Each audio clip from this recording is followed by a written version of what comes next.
കണ്ണൂർ നെടുമ്പോയിലിൽ കരിങ്കൽ ക്വാറി ആക്രമിച്ച മാവോയിസ്റ്റ് സംഘങ്ങൾക്ക് പ്രാദേശിക പിന്തുണ ഉണ്ടായിരുന്നതായി പോലീസ്. സമീപത്തെ കോളനികളിലെ ആദിവാസികളെ ചോദ്യം ചെയ്തതോടെയാണ് പോലീസ് ഇക്കാര്യം സ്ഥിരീകരിച്ചത്. ആക്രമണത്തിന് ശേഷം ആദിവാസി കോളനികളിൽ തങ്ങിയതിനു ശേഷമാണ് മാവോയിസ്റ്റുകൾ കാട് കയറിയതെന്നും പോലീസ് പറയുന്നു. പേരാവൂർ 24 മൈലിലെ ന്യൂ ഭാരത് ക്രഷർ യൂണിറ്റ് ആക്രമിച്ച സംഘം മാവോയിസ്റ്റ് നേതാവ് രൂപേഷിന്റെ നേതൃത്വത്തിലുള്ളതാണെന്നതിന്റെ തെളിവുകളാണ് പോലീസിന് ലഭിച്ചത്. ക്രഷർ യൂണിറ്റിന് തീയിട്ട ശേഷം സമീപത്തെ ആദിവാസി കോളനിയിലെത്തിയവരിൽ കോളനി നിവാസികൾ പോലീസിന് മൊഴി കൊടുത്തിട്ടുണ്ട്. സംഭവത്തിന് ദിവസങ്ങൾക്ക് മുമ്പ് രൂപേഷിന്റെ നേതൃത്വത്തിലുള്ള സംഘം കോളനിയിൽ എത്തിയിരുന്നു. ഇത്തരമൊരു പ്രദേശത്ത് ആക്രമണം നടത്തണമെങ്കിൽ പ്രാദേശിക പിന്തുണ വേണമെന്നും ആദിവാസികളിൽ ഒരു വിഭാഗം മാവോയിസ്റ്റുകളെ പിന്തുണയ്ക്കുന്നുണ്ട് എന്നുമാണ് പോലീസിന്റെ പ്രാഥമിക നിഗമനം.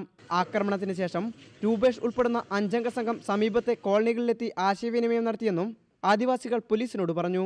അതേസമയം വയനാട്ടിലെ ആക്രമണത്തിന് ശേഷം മാവോയിസ്റ്റുകൾ കണ്ണൂരിലെ വനമേഖലയോട് ചേർന്നുള്ള ക്വാറികൾ ആക്രമിക്കുമെന്ന് ഇന്റലിജൻസ് നേരത്തെ തന്നെ റിപ്പോർട്ട് നൽകിയിരുന്നു.